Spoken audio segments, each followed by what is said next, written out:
I'm sorry, I hate microphones. First of all, my name is Patrick Reynolds. I'm running for Schuylkill County Sheriff. I'm honored here to be with each of you here today to share some time with my fellow proud gun owners and advocates. I'm the Republican candidate. It's that simple. I got this whole speech written down here, and I don't want to talk about it. I spent 27 years in service of my country in the United States Army.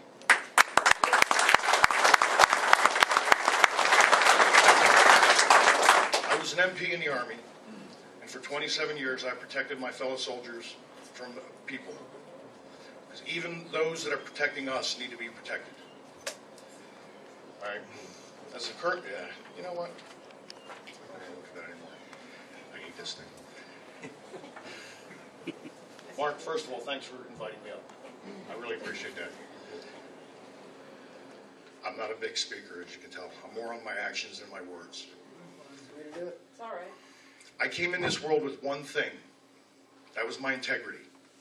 I plan on bringing that integrity to the office of sheriff for the service of this county, just like I did for the service of our country. If anybody has any questions, please ask me now, and I will try to answer it the best I can. Thanks for being here. I have a question, Rick, with regard to these licenses to carry, which I've had one for years, but since it's a right, not a privilege, why do we have to have that in the first place? The reason why you have it, people have a concealed carry permit, all bases back to the city of Philadelphia, which is the reason why the state had to enact a license to carry for it in the state.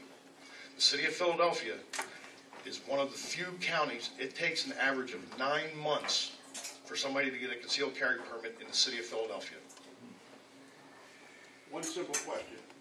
Will you enforce any federal law that infringes on the Second Amendment? Without the Second Amendment, there is no First Amendment. No amendment.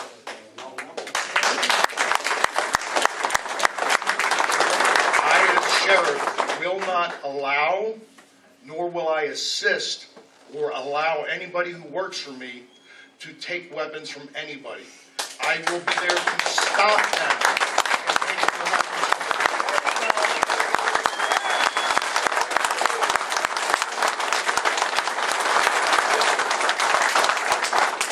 That's what my job is as the sheriff, is to serve the county of Schuylkill, the people of Schuylkill County. I will not allow any boot thug in this county to try to take a weapon away from anybody who, by law of the land, is entitled to protect themselves and their family with said weapons. It's that plain and simple. Sir. Felons, are you okay with them having weapons also? That's a loaded question, you know that. The question was, can a felon be still allowed to have a weapon? I personally don't think that somebody who has committed a crime against people should be allowed to have a weapon to commit a crime again and make it easier for them. So to answer your question, no, I don't believe that felons should have weapons. I might be going against what people in here believe, but at the same time, I don't think a felon who has already done things to people should have the ability to do it again in an easier way. What if the basis on that felony was non-violent? Because in the times of old, a person went to prison, came out, a felon, and was handed his weapons back to go back on his way to protect himself. Right. He did not commit a violent crime against society. Let me preface this. If they've done something to hurt somebody physically in an abusive manner, I don't believe they should have the right or ability to have a weapon to do it again. There you go.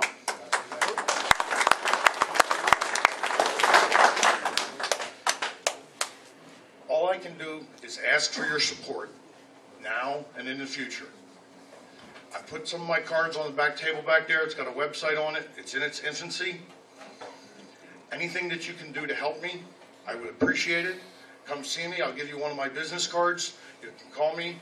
In any way that you guys need help, I will try to do it for you. Sir. When you say that you support the Second Amendment, you also, what's your disposition on the militia movement? The militia is by nature the people. Therefore, they need to be answered to by me. I can't get any simpler than that. The militia is the people. I started out in the Army as a National Guard member, which was the first militia in the state. It then became the convoluted mess that it is now. All I know is that the people that I have served with, and I'm in constant contact with them to this day still, will not help enforce any laws that go against the Constitution in any way, shape, or form. I've talked to senior leaders in the military. One of the questions that they're asked in today's day and age is, are you willing to issue an order to fire upon your fellow citizens? That's what senior leadership in the military is being asked today. As a soldier, as an MP, the only people that I would ever fire against were enemies of the country, foreign or domestic. It is that simple. Sir. Would you support any American citizen who's willing to open carry? And would you work with local law enforcement to let them know the laws that they are there to protect, instead of going against someone simply because they want is a choice? As far as I'm concerned, and as far as the law is written, open carry is the law of the land.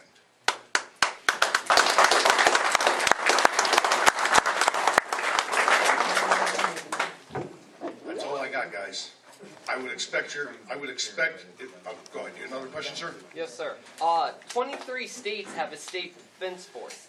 It replaced the National Guard and the Reserve when they got federalized. Would you work with local politicians to help institute one in the state of Pennsylvania? I will do everything in my power to make sure that the people are represented and answered any questions that they ask of me as a politician, which I hate that word. I'm a constable, I'm a sheriff, I want to be a sheriff. But to answer your question, yes, I would support the formation of a state militia to replace the current boot thugs that we have now. Yes.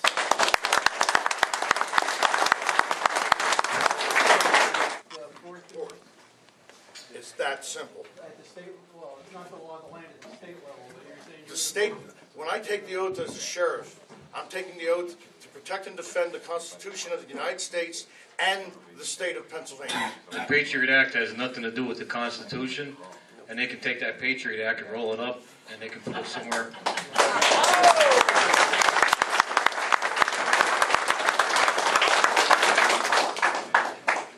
I'd like to thank Pat Reynolds here for coming today and speaking. Everybody's having a tough time. No matter where you're from, no matter what state you're in, 17 billion or $17 trillion in debt, what are we running now? 3.2 billion a day in debt? Does anybody have the figures on that? Yeah, it's pretty bad. It's pretty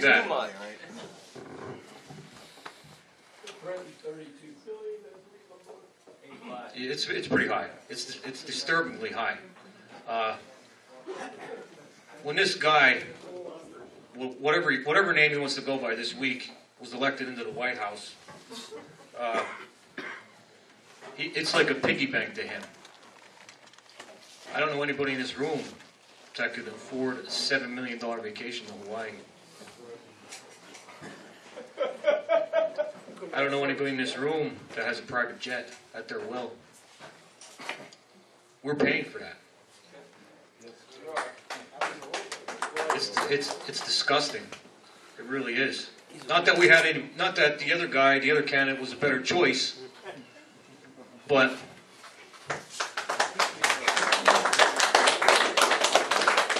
it was funny. You got to pick between the lesser of two evils at that point, and unfortunately, that's where our country has come to.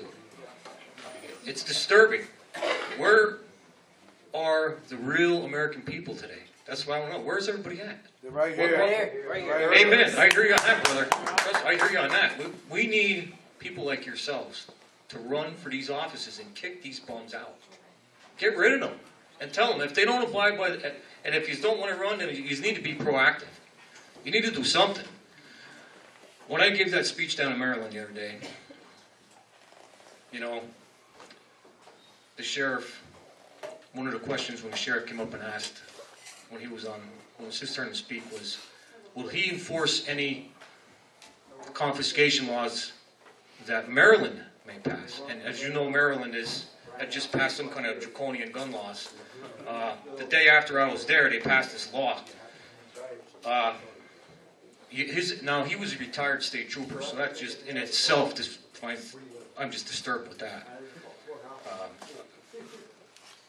Here in Pennsylvania, the state police are indoctrinated to believe everybody that come in contact with is a criminal, and everybody that owns a gun is going to try and kill them. And now that they have taken over the Municipal Police Officers Education and Training Commission, they're trying to indoctrinate us also to their beliefs. And I have a hard time swallowing that pill.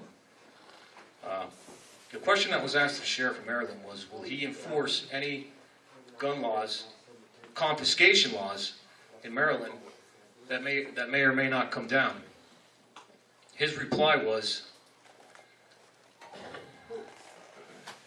his reply was, he believes in the Second Amendment. He won't confiscate nobody's firearms, but he won't stop it either. And I don't know how everybody in the room didn't completely just go berserk. They sat there and were totally quiet. They clapped when he got done talking. I stood up and asked him if I could speak again.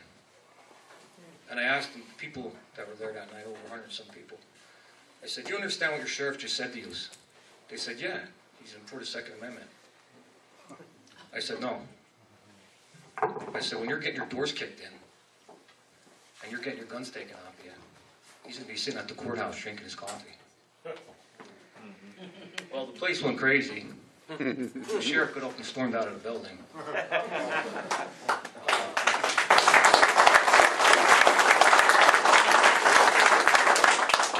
And that's when I told him, I said, you need to find somebody in this crowd today to run against that man because he's not your friend. He's anti-gun. He's anti-American. He's anti-Constitution. He's not a true American. And I had a very good response. You know, the meeting was well worth the 6 hours on the road, to be on the road. They tried to pay me to go to the meeting. I refused. I told them they need that money because they are going through living hell down there right now in Maryland. Delaware is following right in their steps. And with our new Attorney General here in Pennsylvania, mark my words, she's coming after us, each and every one of us, and our Second Amendment. At this time, I'd like to introduce Second Amendment Attorney Joshua Prince from Prince Law Firm.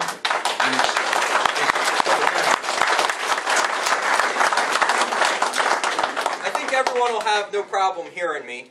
A lot of things have already been gone over already today. A lot of things I'd love to touch on. Unfortunately, we are constrained by time. When I do a firearms law seminar, generally it runs at least 4 hours, and that's really the minimum to go over all the different laws that we have here in Pennsylvania, deal with federal laws, and the whole gambit. So obviously we don't have time for that. But before we get into all of that, and some statements that were made earlier that I want to address, I want to implore all of you to take the time and learn about the candidates that are running for office. We have a primary coming up May 21st. You need to know who the candidates are. Every one of us is responsible for the candidates that are currently in office. We all knew who was running, and it was our own fault for not telling all of our friends, family, and anyone who would listen the issues that are at play. We are all responsible, myself included. I could have found 5 more minutes in my day to go out and talk to someone else. We all could have. And I'm going to implore you all to take the time and get to know the candidates that are running. Here in Schuylkill, in Berks, everywhere. A lot of people think anymore, well, I don't need to know who's running in Berks County. I live in Schuylkill. Guess what? You can get pulled into a court in any jurisdiction in this Commonwealth and any court in this nation. You never know, based on all the contracts you enter into, online, in person, everywhere, where they're based and who may end up having jurisdiction and what a court's going to say who has jurisdiction. It is imperative that you know who is running for office across the Commonwealth and beyond. And that's unfortunate. But it is what it is. You have to know. I'm here supporting Jim Smith, who's a judge running for Berks County Judge. I'm on his finance committee, full disclosure. I'm going to tell you something that's probably shocking to every one of you. Jim Smith is a judicial candidate who actually believes, now hold yourselves back, that the Bill of Rights is a listing of inalienable rights. When's the last time you heard anyone on the judiciary say that? Maybe they didn't say it because they couldn't even understand it. As an attorney practicing before judges all over the Commonwealth, as well as federal judges across the United States, I can tell you that when you bring up constitutional law issues, their eyes glaze over. They look at you like a deer in the headlights. And you're sitting there arguing and they're just like, hmm? And that's really all you get from them. Jim reads the Constitution on a basis, a yearly or more so than that in his law practice, but he always refreshes himself, and not just on the federal Constitution, but also our Pennsylvania Constitution. So I want to offer that opportunity for you to think about if you're in Berks County. I really hope you learn or investigate Jim Smith. There's some materials back there. Feel free to contact me. I'll be happy to give you info. Even if you're not in Berks County, Jim really could use your support. You don't have to live in Berks to be able to help him obtain the bench. Because you never know when you may end up getting pulled into Berks, or when your family situation may cause you to have to up and move. That being said, we also have, I'm sorry, yeah? Would he allow the concept of jury nullification to be brought into trials that are seen before? I can't speak for that specific issue for Jim. And I would suggest you reach out and contact Jim, because Jim will speak to anyone who contacts him. That's an important thing. It is. And we just recently saw a federal case. I don't know if you're aware. I think it was about 3 weeks ago. An individual basically was out front of a federal courthouse with signs telling people about jury nullification. And they brought him up on federal charges that freedom of speech applies. And that gets me on to the issue I wanted to address earlier. I don't cast stones unless they're warranted. There are plenty of legal opinions out there with regards to the Constitution. My own personal opinion is that the Constitution does not evolve.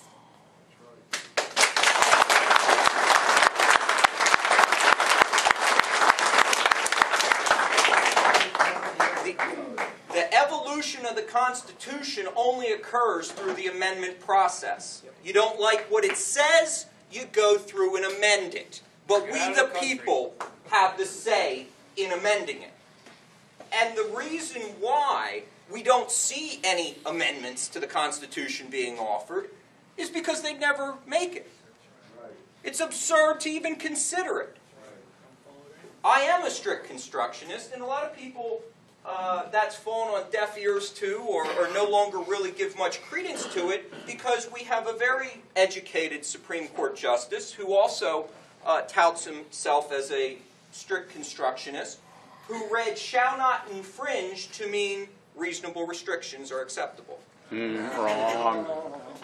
Now, I can explain that, possibly. The reason for that decision may simply be because if reasonable restriction was not read into it, the decision was going to go the other way. And we were going to have a Second Amendment that did not apply to the individual. That's a scary thought.